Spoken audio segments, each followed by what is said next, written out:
di mana vaksinasi massal ini memang akan dilakukan pada awal tahun 2021. Namun pembuatan vaksin COVID-19 dikebut.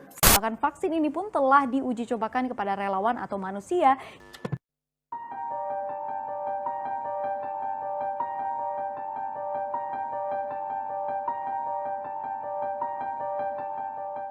Apa itu vaksin? Serta bagaimana program pembuatan vaksin untuk COVID-19 yang sedang dilaksanakan sekarang ini?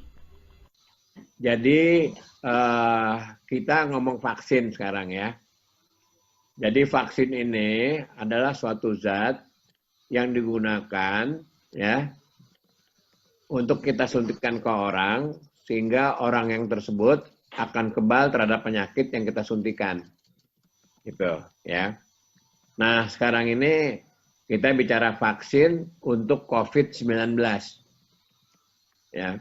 Nah, penelitian ini adalah kerjasama antara Fakultas Kedokteran dengan Bio Farma.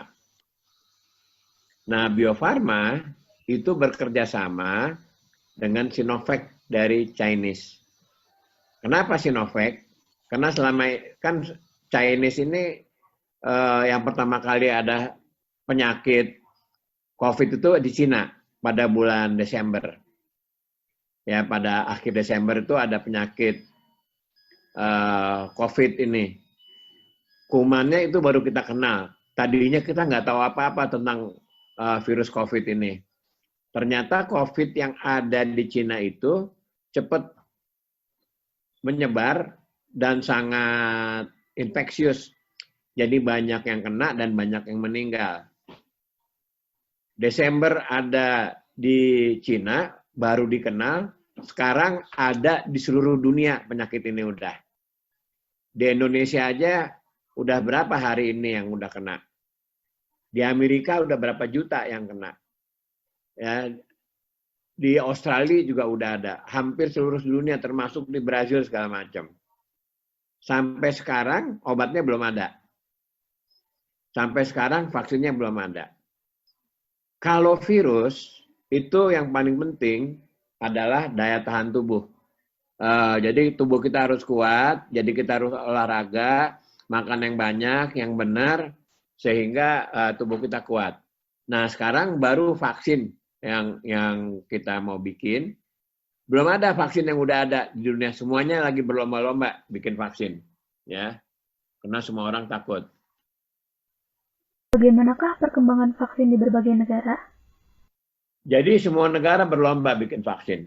Dan 26 diantaranya telah masuk tahap uji evaluasi klinis. Dan 6 itu masuk fase 3, ya tahap akhir, ya uji klinis tahap 3 namanya. Nah, Sinovac ini udah diteliti pada fase 1, fase 2 di Beijing, karena penyakit ini tadi ada di Beijing. Nah, fase 3 ada di Indonesia, Brazil, India, Bangladesh, dan Turki. Ya, ini kita kalau udah lulus fase 3, maka vaksin ini bisa digunakan dan bisa dijual. Ya, karena kita punya Bio Farma. Bio Farma ini adalah pabrik vaksin yang di Indonesia dan vaksin yang terbesar di Asia Tenggara, dan kita telah menjual lebih dari 144 vaksin ke 144 negara vaksin yang ada, ya kayak polio, ya difteri, tetanus, itu ke 144 negara, ya Indonesia. Apakah ada perbedaan pembuatan vaksin di masa normal dan di masa pandemi? Biasanya pembuatan vaksin itu lama, dapat berlangsung 10-15 tahun, mulai dari eksplorasi di laboratorium. Eksplorasi di laboratorium itu apa? Kita mencari virusnya. Ketemu nggak virusnya? Biasanya virus kita ambil dari orang yang sakit. Ya, jadi pada orang yang sakit kita ambil darahnya, kemudian virusnya kita isolasi, ya. Nah, kita dapatnya dari situ. Kemudian setelah virusnya dieksplorasi, kemudian itu kita, kalau yang untuk ini, kemudian virusnya dimatikan dengan menyuntikkan beberapa zat kimia dan juga logam-logam berat. Ya. Nah, setelah jadi, maka kemudian kita uji preklinis pada tikus dan kera, ya 1-2 tahun. Kemudian setelah itu baru masuk fase 1. fase 2 dan fase 3 pada manusia sebagai uji klinis.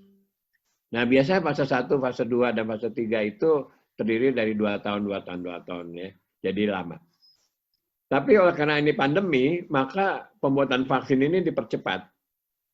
Jadi fase 1, fase 2 itu sudah selesai ya di Cina ya. Jadi kita tinggal meneruskan fase 3 ya, 3-4 tahun ya. Jadi Cina itu memang banyak orang pinternya. Jadi pada waktu terjadi pandemi di Cina itu, dokter-dokter Cina itu melakukan uji klinis fase 1, fase 2, udah ketemu ya virusnya yang disebut coronavirus 19. Sebetulnya, jenis-jenis vaksin apa saja yang sedang dilakukan tahapan uji coba saat ini? Ada banyak vaksin yang sedang diuji coba ya. Nah, ini ada vaksin dari teknologi DNA, ada inactivated, ada yang live attenuated, ada yang protein subunit, ada yang dari RNA, ada yang dari kuman yang dimatikan, inactivated. Nah, ini yang kita pakai ini ya, yang inactivated ya. Itu yang kita pergunakan ya, yang kuman yang dimatikan ya. Kalau boleh tahu, bagaimana desain penelitian pada program pembuatan vaksin Sinovac? Adapun desain penelitiannya adalah blinding, jadi kita nggak tahu siapa yang dapat vaksin ya. Karena 50% dapat vaksin, 50% dapat placebo. Ya, placebonya itu adalah kita kasih H2O2. Di random, ya, jadi di random. Ya.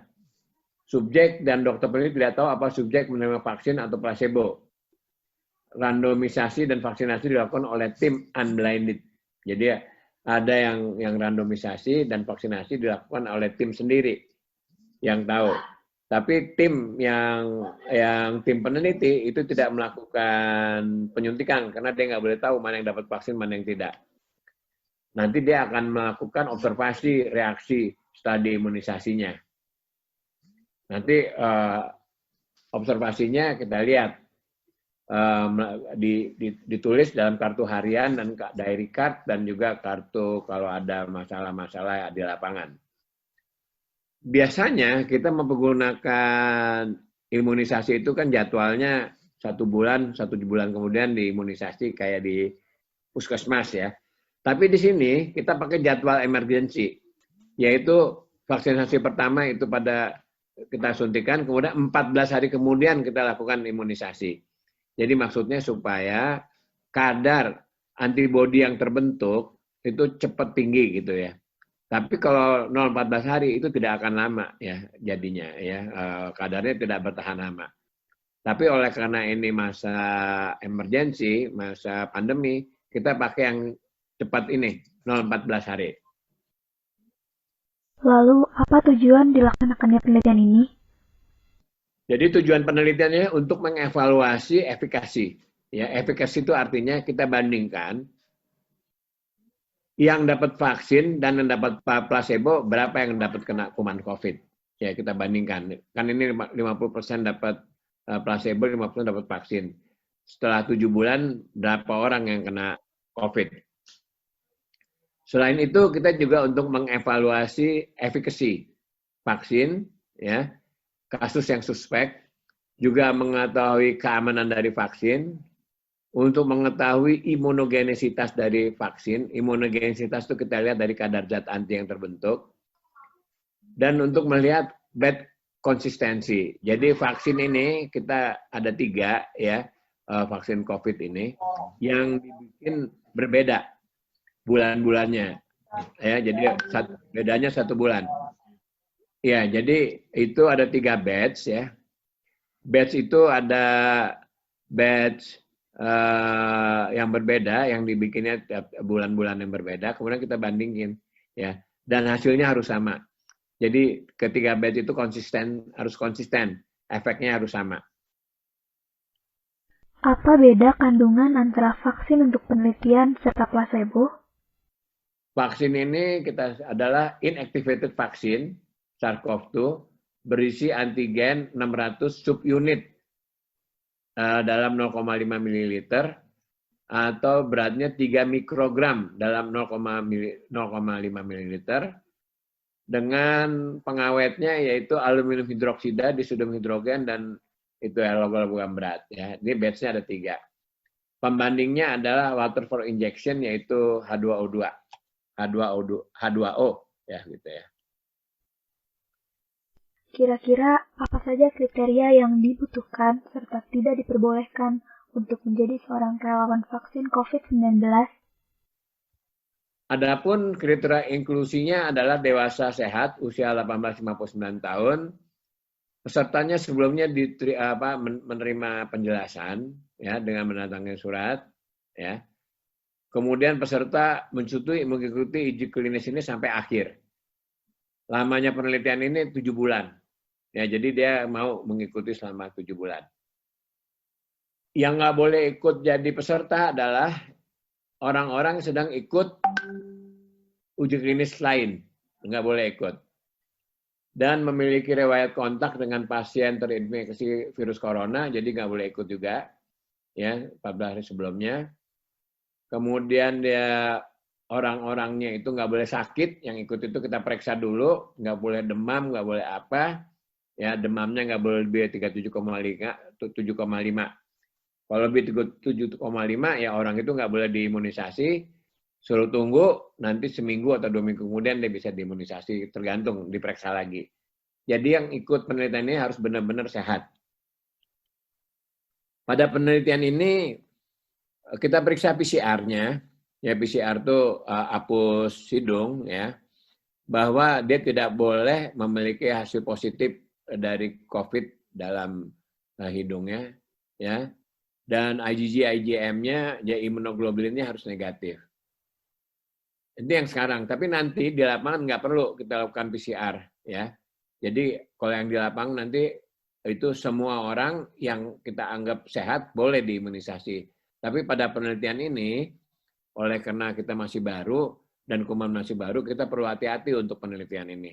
Tapi nanti vaksinnya itu untuk orang-orang sehat.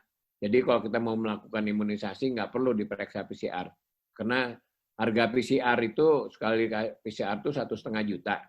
Vaksinnya aja paling cuma 300.000. Jadi nggak mungkin lah semuanya yang kita lakukan PCR. Juga wanita hamil, menyusui atau berencana hamil juga nggak boleh. Ya. Atau orangnya memiliki riwayat penyakit asma berat atau alergi pada imunisasi yang lama, alergi berat itu juga nggak boleh. Ya. Dan mempunyai penyakit pembekuan darah juga nggak boleh. Ya. Jadi ini yang nggak boleh ada penyakit lain ya. Ini adalah yang nggak boleh. Penyakit epilepsi itu juga nggak boleh ya. Atau dia itu telah menerima vaksin apapun 1 bulan ke belakang. Atau akan 1 bulan ke depan dia akan menerima vaksin itu juga nggak boleh ya. Atau pasiennya berencana pindah tempat yang lain juga nggak boleh. Jadi mereka harus janji bahwa dia harus mengikuti selama 7 bulan. Pergi-pergi sih boleh, tapi pada waktu kontrol dia harus datang. Kalau enggak, mereka nggak ikut penelitian ini. Secara garis besar, bagaimanakah jadwal kunjungan relawan untuk penelitian ini? Nah, ini adalah jadwal kunjungannya. Final, artinya itu sebelum diimunisasi 3 hari. Apa yang kita lakukan? Kita anamnesa sebaik mungkin, apakah ada kontraindikasi atau tidak. Terus kemudian kita PCR, kita lihat ada kuman atau tidak. Kalau ada nggak boleh, tapi kalau nggak ada, pada itu suruh datang 2 hari lagi, baru diimunisasi. Jadi V1 itu adalah imunisasi yang pertama. Ya, itu kita lihat ya. Kemudian sebelum diimunisasi kita tanya lagi ya. Kemudian sebelum diimunisasi kita ambil darahnya. Ya, kita ambil darah sebelum diimunisasi, kemudian kita kasih dos pertama pada V1. Kemudian 14 hari kemudian kita imunisasi lagi. Setelah imunisasi 30 menit kita perhatikan efeknya selama 30 menit. Jadi nanti kamu kalau umpamanya melakukan imunisasi apapun, kamu juga orangnya nggak boleh pulang selama 30 menit. Oleh karena dia bisa terjadi reaksi shock, reaksi alergi atau apa. Kalau kamu nanti praktek di rumah juga begitu. 30 menit setelah diimunisasi nggak boleh pulang, supaya kalau ada apa-apa kita bisa menolong. Ya, kalau udah di rumah udah susah. Ya, kita lihat immediate surveillance 30 menit post operasi, itu kita lihat setelah diimunisasi. Kemudian kita ikuti reaksi-reaksinya selama sampai 7 bulan, ya.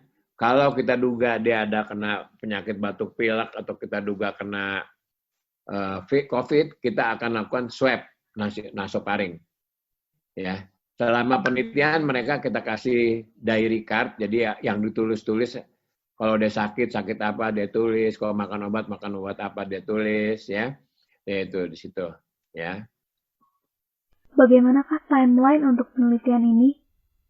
Nah, ini timeline-nya kita mulai tanggal 27 Juli, ya, izin komite etik, ini Badan POM. Kemudian kita inisiasi tanggal 4 Agustus, sekarang kan udah sebulan gitu ya. Itu jumlahnya yang udah ikut itu udah 440 sekarang ini, ya. Ini ada di Puskesmas Garuda, kita lakukannya di Cimbeluit, Puskesmas Dago, Puskesmas Sukaparkir, Puskesmas, kemudian kita lakukan juga di Ekman dan juga di Pati Ukur. Dan ini tanggal-tanggal kunjungannya ya kita seminggu 2 kali ininya kegiatannya, jadi Selasa Jumat, ya Selasa Jumat, ya, seperti itu, ya. Pada bulan Agustus itu di Puskesmas mereka 2 kali datang, bulan September 3 kali datang, ya. Kemudian bulan September, Oktober 4 kali datang, November 3 kali datang, Desember 3 kali datang, dan selanjutnya. Ini ada jadwal kunjungannya. Ya.